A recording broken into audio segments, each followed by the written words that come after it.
han de conocer esto, sí, porque todo el mundo habla sobre estos medicamentos, cómo actúan, qué características tienen, su mecanismo de acción.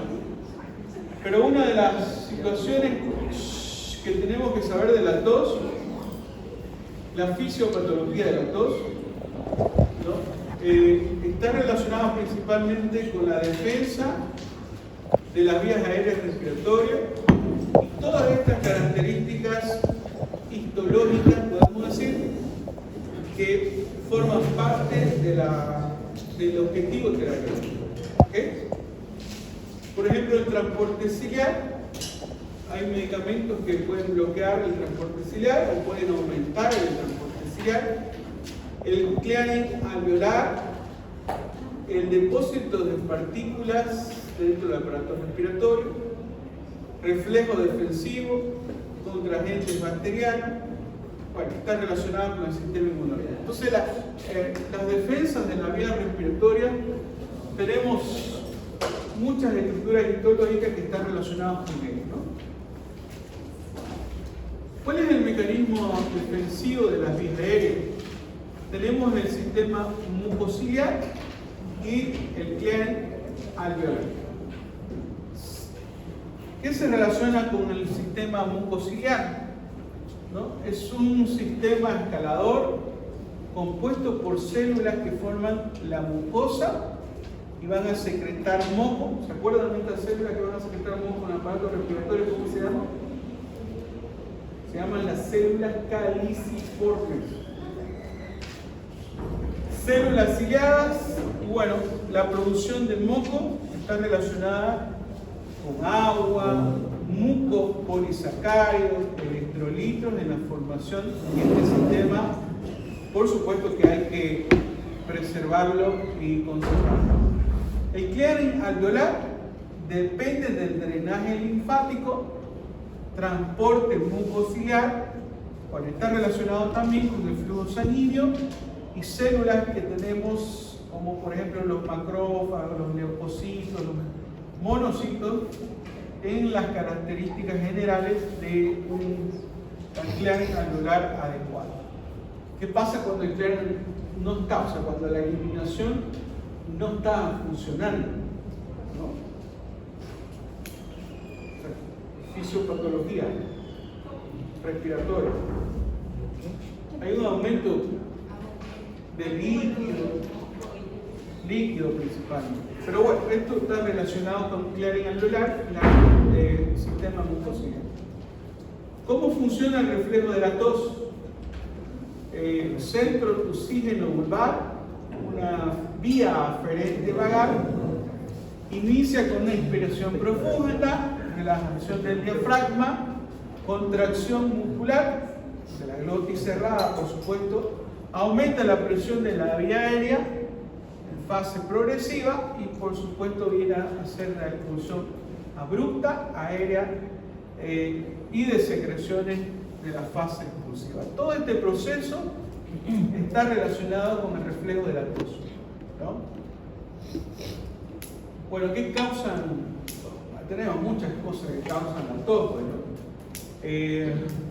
Infecciones virales, asma, bronquitis crónica, neumonía, neoplasia, insuficiencia cardíaca, el reflujo gastroesofágico, infecciones respiratorias altas, rinitis, fármacos que pueden producir la tos. A ver, un ejemplo de un fármaco que produce la tos, ¿se acuerdan de los inhibidores de enzimas convertidoras? Por ejemplo, el paciente que ustedes mismos hablaban de nalapril, captopril, a la tercera, cuarta semana, por ejemplo, el paciente está con tos. Y es una característica que no se lo vas a solucionar con antitusivos. Por supuesto que no. Eso se marca sacar el medicamento y tener ese efecto correspondiente. Pero los fármacos pueden producir también en algún momento tos. Por eso hay que tener eso en cuenta. Cuando la causa es desconocida, el tratamiento debe ser siempre etiológico, sintomático, solo de tos irritativas, no productivas, que impiden el descanso del paciente. O sea, en otras palabras, Cuando ustedes tengan un paciente con una tos productiva, no la toquen, no quieran pararla, ¿no? ¿Por qué? Uno, porque no le hacemos nada con los medicamentos y la evolución del paciente sigue. El paciente tiene tos con secreción y continúa con esa característica. ¿Qué nos dicen enfermedades conocidas? La tuberculosis, por ejemplo, puede tener tos irritativa. El paciente no tiene secreción, pero tiene tos. Sí puede. Fiebre, una fiebre, sudoración nocturna, una tos de predominio de más de 2 semanas. Por eso nosotros, cuando los pacientes vienen, nosotros hacemos un screening de la tos que tiene el paciente, ¿no? Ellos quieren parar a la tos sí o sí, ¿no? Y alguna vez, doctor, pero no tiene flema mi tos. Y cuando sacamos la bacilo con Gene Einstein para tuberculosis sale positivo, ¿no? Entonces, aquí hay que tener en cuenta estas características. El síndrome toxígeno, el humo del cigarrillo, el peligro que provoca, por supuesto, síntomas relacionados con la tos. Ahora se ha visto, ustedes pues ya no fuman cigarrillo, ¿no? Fuman, ¿qué se llama ahora? Son viciosos eso. Dice, estaba escuchando a una, no sé mucho, ayer el sábado, estaba escuchando a una profesora de farmacología colombiana de investigación. Dice, las drogas ahora son nada a comparación a una droga que es la más vendida en el mundo y la persona tiene más adicción a esa droga. Y resulta que habla, ¿no?, sobre el fumar, que más que la cocaína, más que... Decía, ¿cuál es? Bueno, ¿cómo comenzaba la clase, no? Yo lo escuchaba. ¿Cuál es la droga más frecuente en nuestro medio?, decía la colombiana. Y le decía, la cocaína. No, decía la colombiana. El tusi. No, le decía la colombiana. Y cuando le dice el alcohol, casi cerca. ¿Y dónde? Oye, el fumar. Tabaco. El fumar. La nicotina, en realidad. Bueno, entonces,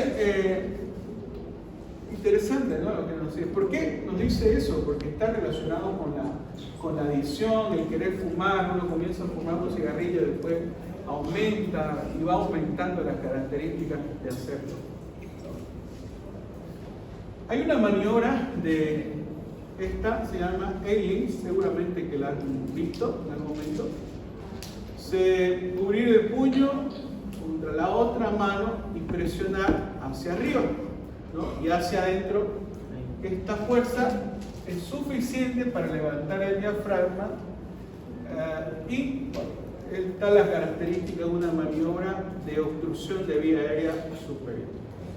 Bueno, la ponen aquí en farmacología por las características terapéuticas que tiene ella sola en el momento de tener estas características, tener este tipo de situación. ¿Alguna vez han visto a alguien que se atraganta o no? ¿Han hecho esta maniobra o no? Voy a contarle lo que sucedió una vez. Realmente yo estaba de emergencia, a mí me gusta ir a la emergencia. Estaba solito, me acuerdo. Había un acto de una feria o algo por el estilo. Bueno, era altísima gente. Y había médico y había una ambulancia.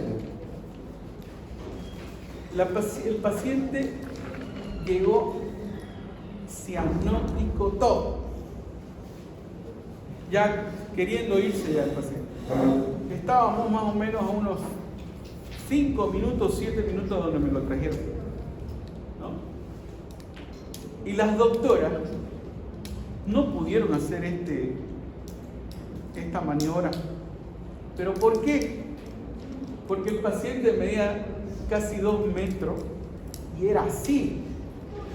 Entonces la doctorita, sí, más o menos, a ver, no, pues yo no mido 2 metros y ni tengo más o menos unos 180 kilos el hombre. Lo que me dice la familiar fue que estaba comiendo y una carne la atoró. Y las doctoras venían, ya, doctor, le hemos hecho y no podemos. Claro, en realidad no podían porque era el peso y las características, ¿no?, de las doctoras. Eran 2 doctoras, ya estaban sudando frío. Lo único que hice fue, ¿cómo se llama? Me adapté a la situación, porque ni yo podía abrazarlo al hombre, ¿no? Ni yo podía. Entonces tuve que echarme con él en la camilla y le hacía con fuerza la misma maniobra, así el pedazano de carne que salió. Sí, y salía otro pedazo, Dios mío, respiró el hombre. Ya yo estaba por hacerle otra maniobra, que es la incisión, ¿no? Y es facilín hacerlo, hay que estar tranquilo, ¿no? Eso pasó bien. Me acuerdo de las doctoras que llegaron sudando, no había cómo hacerlo, porque el hombre no tenía pues la característica. Es como, a ver, ¿cómo eran las chicas? Pues, a ver, una aquí como ella, más o menos como ella, era flaquita y así más o menos, imagínense. Pero hay que acomodarse. Si ni yo podía agarrarlo, ¿no? Pero lógico, ella no, esa maniobra en la cabeza no está, pues, ¿no? Echarse en la camilla con él, ¿qué va a hacer en media plaza? Imposible, pues, ¿no? Entonces eso pasó bien. Me acuerdo que vinieron y me agradecieron. Y yo le dije, bueno, hice una maniobra que era parte de esto, pero no exactamente así, ¿no? Tuve que echarme con él, porque esta maniobra va de atrás hacia adelante. Entonces me agaché, de esa forma fue que salió. Sí, lo pensando de carne. Iba a morir el paciente. Llegaba a unos 3 minutos más, yo creo que se iba. No fue una cosita bonita que por ahí. Pero hay que tener ese cuidado. Si todos son chiquititos y flaquitos, hay que adaptarse, pues, ¿no? Hay que adaptarse. Si es grande y son los únicos, ustedes imagínense. No hay. Pueden morir, pues. Pero bueno, esas son las vivencias que uno tiene cuando está. Lo bonito de la emergencia, ¿no? Que uno se tiene que adaptar a lo que hay. Las recomendaciones para aliviar la tos, esto está relacionado con todo. Mejor si no se da medicamento, ¿no? Una hidratación buena, adecuada para favorecer la formación de moco. Hay que hidratar al paciente, ¿no? Humidificación de la vía aérea. También algunos tienen a hacerlo en casa. Lo que hacen es poner una olla hirviendo pero el detalle es que no le echen de todo. Hay pacientes familiares que le echan todas las hierbas para morir, ¿no? Y el paciente empeora. Es con agua, es solamente agua, el vapor del agua, ¿no?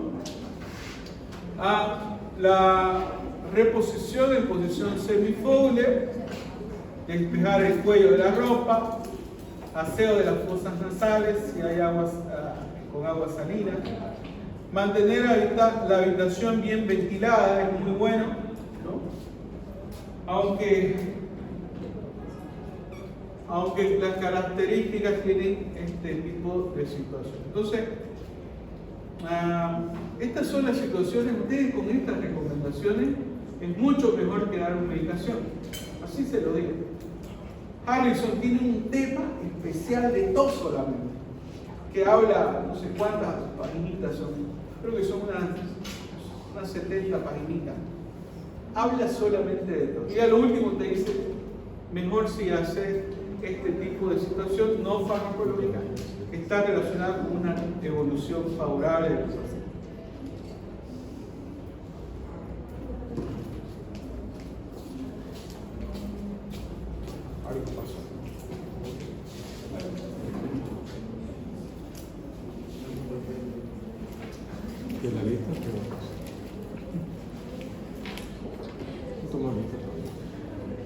sirve. Claro, doctor. Pero... Ahí ya pongo.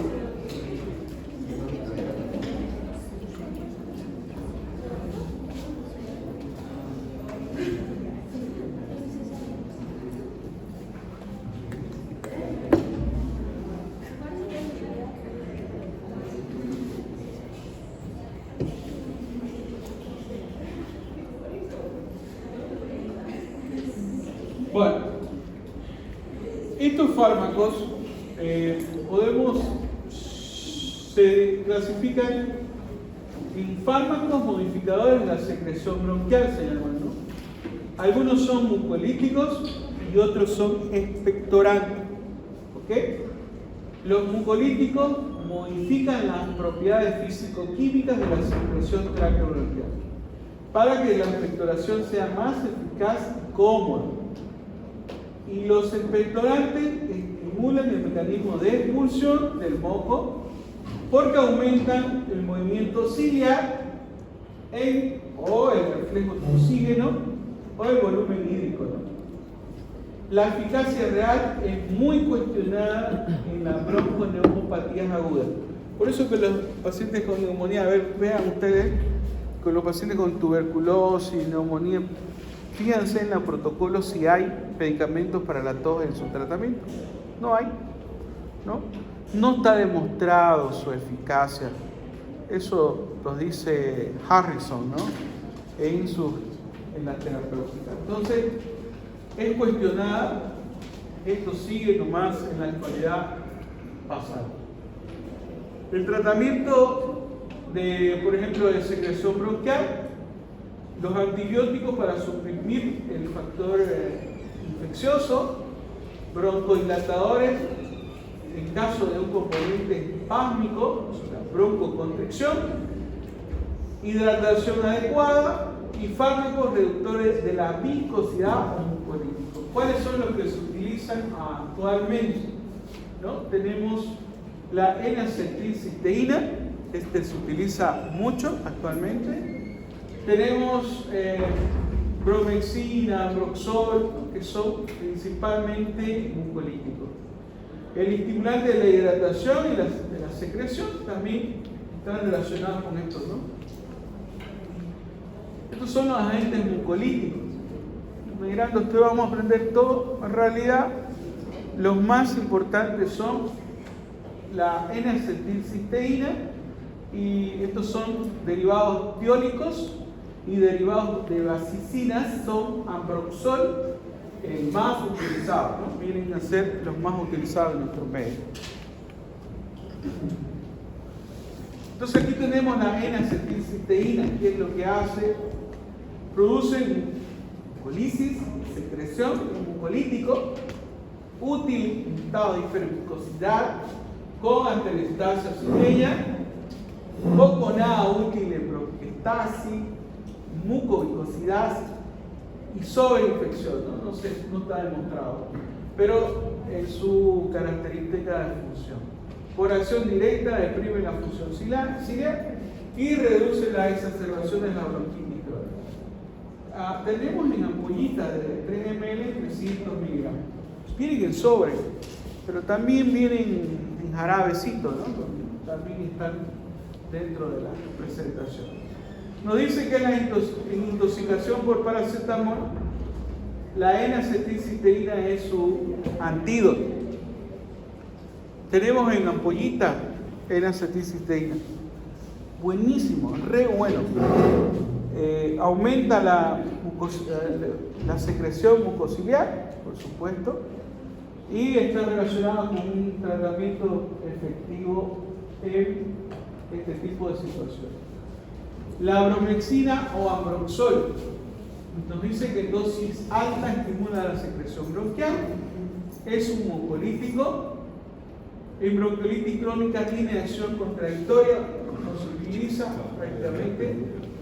Tenemos su distribución, su farmacocinética, la absorción por vía oral, distribución tisular, epitelial, innecesarios en neumopatía, nos dicen, ¿no? Vienen en Ambrosol viene hasta en comprimidos, viene, ¿no? Gotas, jarabes, como está ahí.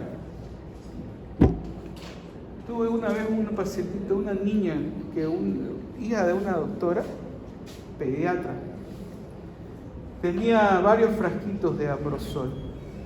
¿Qué pasó? La niña, como es dulce, el jarabe es dulce, comenzó a tomarse, tomó 4 jarabecitos. Y gracias a Dios el Ambrosol no tiene esa toxicidad como otros medicamentos, porque si está iba a tomar paracetamol y ya estaba en la línea de terapia. En este caso es un medicamento muy noble, tiene ventajas en las características tóxicas, ¿no? Pero imagínense que tu hija se tome 4 así seguido.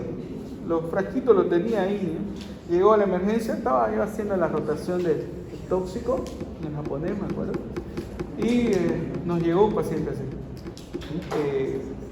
Y lo atendimos, ¿no? La mamá gritaba, lloraba y doctora, pediatra, se muere mi hija, doctor.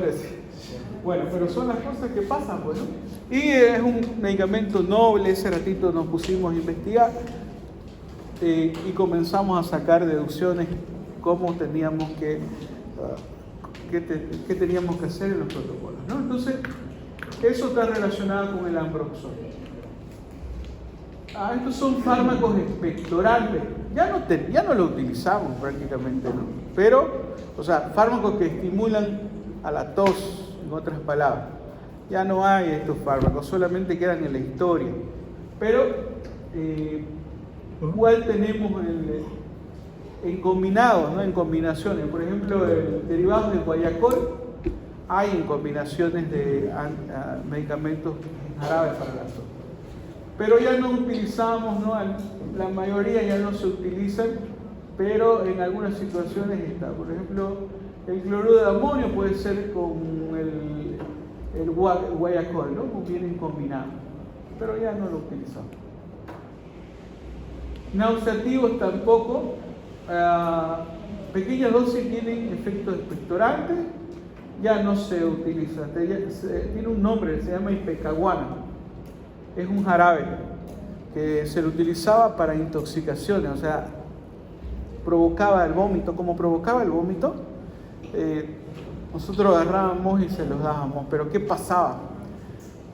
Pasa que le venía una neumonía por broncoaspiración. Por eso se dejó de dar, ya no se da. En la vida médica ha sucedido varios de ese tipo, ¿no? Estaba indicado, pero lamentablemente pues vino ese tipo de... Al toser, al provocar el vómito, provocaba un vómito, en otras palabras, ¿no? El paciente metía a los pulmones el líquido que tenía el tubo digestivo. Entonces, ¿qué pasaba? La irritación era tremenda y una neumonía irritativa terrible, difícil de controlar. Ese tipo de neumonía, chicos, es grave. Yo he tenido varios pacientes con este tipo de neumonía y lamentablemente no se salva mucho, ¿no? Tienen más probabilidades de morir. Yo he tenido pacientes con toxoplasmosis que vomitaban que lo poníamos en posición de seguridad y algunas veces esa irritación, ese vómito iba a los pulmones. Este medicamento se utilizaba para eso, para producir vómito. Ya ahora no se lo utiliza, por supuesto. Los salinos, el cloruro de amonio, bicarbonato de amonio, salinos al 7%, aplicación tópica, provoca tos, se hidrata. El mentol, el eucalipto son acompañantes simplemente, ¿no?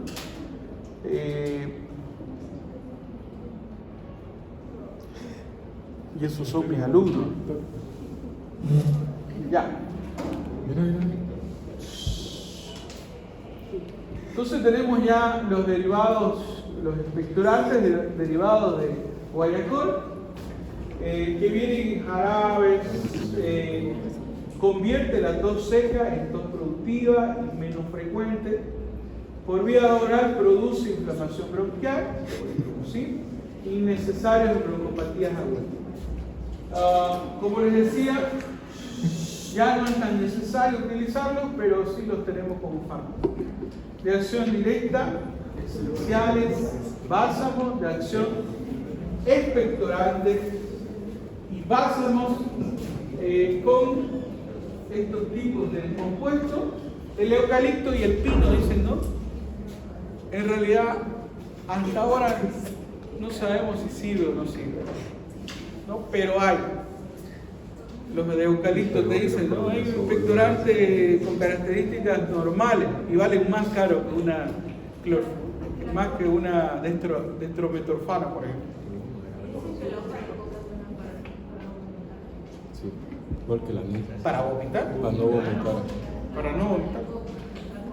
Tiene altas propiedades la hoja de coca.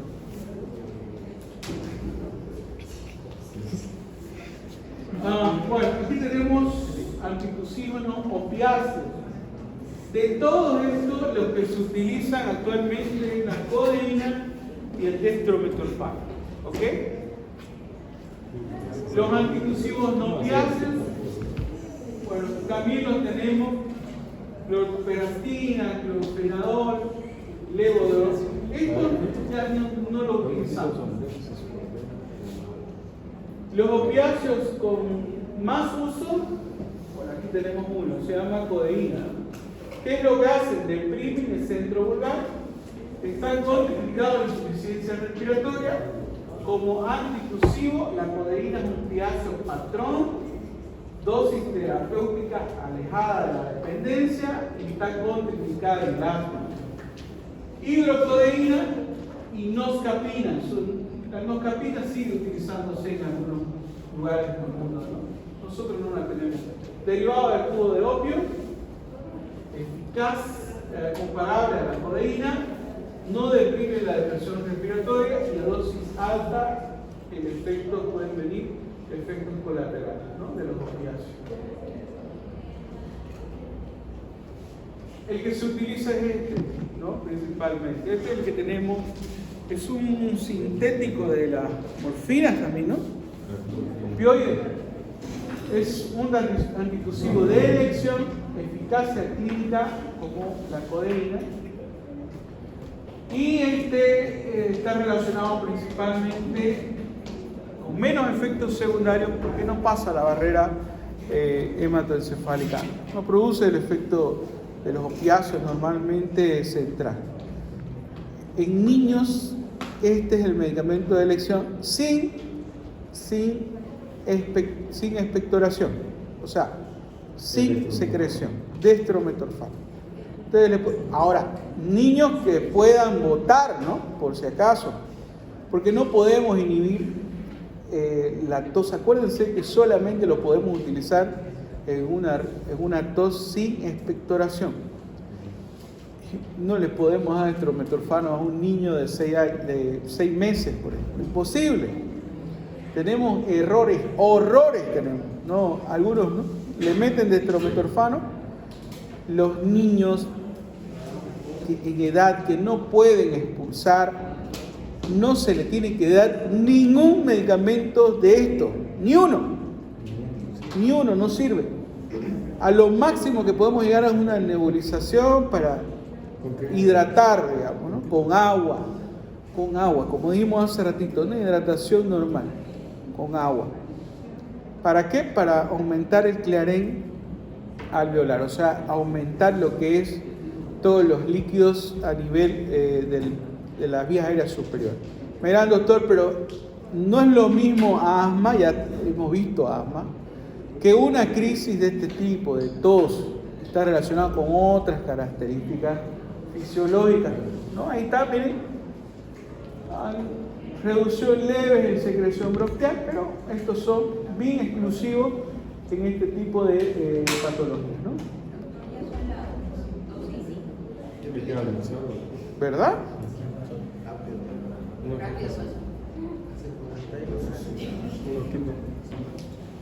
Estos son los no opiáceos, decimos no los tenemos, o sea, en la farmacia no vienen casi, ¿no? Pero sí los hay. No se sabe bien el mecanismo de acción y algunos tipos de anestésicos locales, periféricos, pueden producir, ¿no?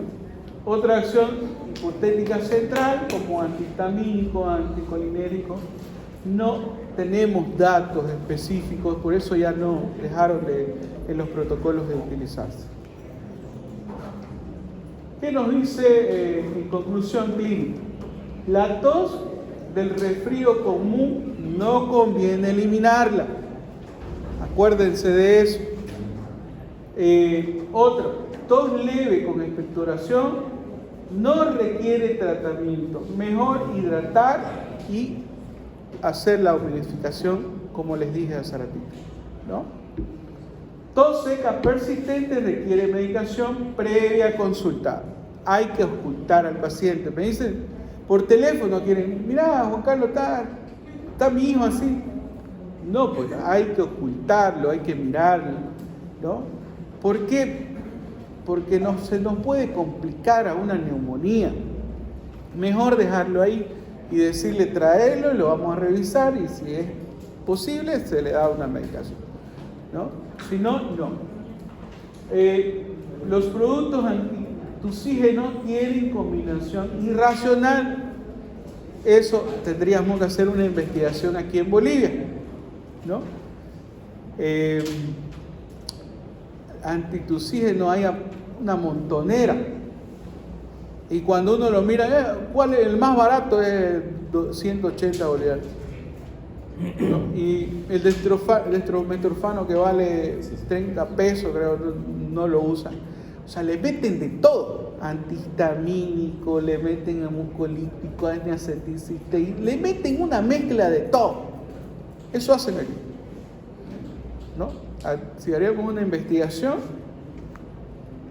ya no estaría el doctor Suárez acá.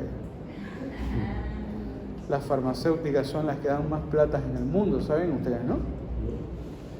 Películas de persecución, de nada más estar haciendo estas cosas de investigación, ¿no? Les aparecieron docentes y alumnos, ¿sabían? Hay una película de esto, por hacer investigación. El docente les dio una tareita y descubrieron una tremenda negocio de esto. Pero bueno, eso es un tema que va a ser grave el asunto. Pero bueno, entonces la combinación jarabes con efedrina y pseudoefedrina prohibidos y normalmente vienen con esto, ¿no? Aquí los que tenemos en combinación vienen con estas moléculas. Bueno, la automedicación es desaconsejable en la conclusión. Y con eso, colorín colorado, ya estamos listos para el examen. Mañana lo damos por nada más.